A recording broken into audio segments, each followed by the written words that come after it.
अस्सलाम वालेकुम, मैं हूँ शमा और आप देख रहे हैं कुकिंग विद शमा चैनल। तो आज मैं आपके सामने लाई हूँ बेसन के लड्डू। बहुत ही ज़बरदस्त तरीका है बेसन के लड्डू बनाने का। इस तरीके से बेसन के लड्डू परफेक्ट बनेंगे और बहुत ही मज़े के बनेंगे। तो इंग्रेडिएंट्स पे एक नज़र डालते हैं। बेसन लिया है 1 प्याली, चीनी ली है 1 प्याली, घी लिया है 1 प्याली, 1 टीस्पून इलायची पाउडर लिया है, 2 टेबलस्पून मेलन सीड लिए हैं। ये आप स्किप भी कर सकते हैं। इसकी जगह जो भी आपको ड्राई फ्रूट पसंद हो आप वो डाल सकते हैं या इसके साथ भी आप ड्राई फ्रूट्स ऐड कर सकते हैं। तो एक चीज़ मैं आपको यहाँ पर बताती चलूँ कि आपने बेसन, चीनी और घी इक्वल क्वांटिटी में लेना है। इनकी क्वांटिटी कम या ज़्यादा नहीं करनी। हाँ, अगर आपको मीठा कम या ज़्यादा पसंद है तो फिर आप चीनी की क्वांटिटी कम या ज़्यादा कर सकते हैं। तो बनाना स्टार्ट करते हैं। सबसे पहले हम चीनी को ग्राइंड करके इसका पाउडर बना लेंगे।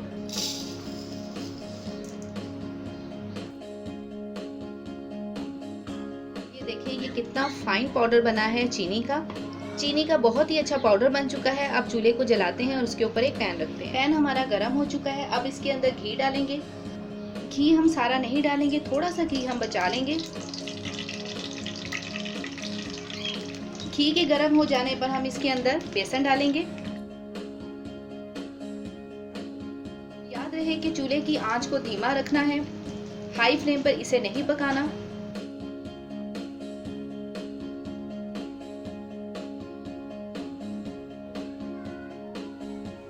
बेसन को लो मीडियम फ्लेम पर भूनते हुए 1 मिनट हो चुका है। बेसन को हम मुसलसल हिलाते जा रहे हैं ताकि बेसन जो है वो किसी तरफ से भी जले नहीं। अगर बेसन हम छोड़ देंगे तो वो नीचे से जल जाएगा, तो बेसन के लड्डू जो हैं वो ख़राब बनेंगे और बेसन डार्क कलर में चला जाएगा। इसलिए हम बेसन को इस तरह मुसलसल हिलाते जाएंगे। अक्सर लोग कहते हैं कि बेसन में से कच्चापन नहीं जाता, तो उसकी वजह ये होती है कि आप हाई फ्लेम पर बेसन को जब भूनेंगे तो बेसन नीचे से जल जाएगा और उसकी वजह से बेसन जो है वो अच्छी तरह से नहीं भुनेगा और उसके अंदर कच्चापन ख़त्म नहीं होता। तो हमेशा याद रखें कि बेसन को भूनते हुए फ्लेम को लो रखें ताकि बेसन अच्छे तरीके से भून जाए।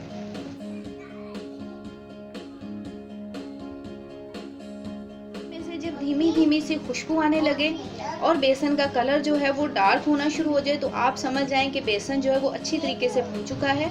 तो आप देख सकते हैं कैमरे में कि इसका रिजल्ट कितना ज़बरदस्त आ रहा है। बेसन जो अच्छी तरीके से भून चुका है और इसकी बहुत ही अच्छी खुशबू भी आ रही है। तो अब हम फ्लेम को ऑफ कर देंगे, लेकिन चम्मच हम मुसलसल हिलाते रहेंगे।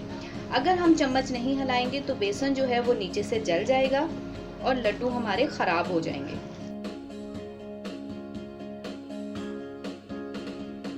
अब बेसन को हम एक डिश में निकाल लेंगे।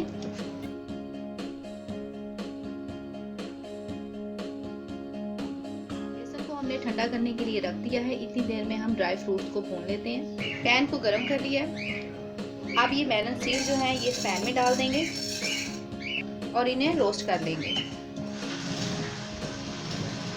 मैं सजेस्ट करूंगी कि आप मेलन सीड को हमेशा भून कर डालें या कोई भी ड्राई फ्रूट जो भी आप बेसन के लड्डू के अंदर डालना चाहते हैं उन्हें हमेशा भून कर डालें, क्योंकि ड्राई फ्रूट्स के अंदर मॉइस्चर होता है तो उससे लड्डू जो हैं वो नरम हो जाते हैं। मेलन सीड जो हैं वो थोड़े फूले हुए से नज़र आ रहे हैं और इनका कलर भी डार्क होना शुरू हो गया है। तो हम इसे ओवर फ्राई नहीं करेंगे। तो बस अब हम इसे एक डिश में निकाल लेते हैं। बेसन हमारा ठंडा हो चुका है। तो अब हम इसके अंदर इलायची पाउडर डाल देंगे और ये जो चीनी हमने ग्राइंड करके रखी है ये डाल देंगे। याद रहे कि जब बेसन आपका ठंडा हो चीनी आप तभी डालें, वरना क्या होगा कि बेसन जो है वो पतला हो जाएगा तो लड्डू अच्छे से नहीं बनेंगे। अब ये चीनी को और बेसन को अच्छी तरह से मिक्स कर देते हैं।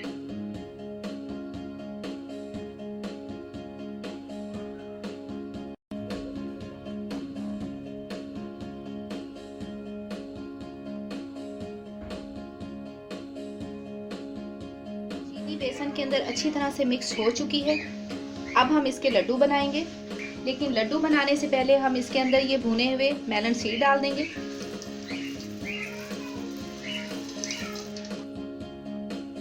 ये जो घी हमने प्याली के अंदर थोड़ा सा बचा के रखा था ये इस तरह से हाथ की हथेली पे लगाएंगे, हाथों को ग्रीस कर लेंगे और बस अब हम लड्डू बनाएंगे। लड्डू आप अपनी मर्जी के हिसाब से छोटे या बड़े बना सकते हैं।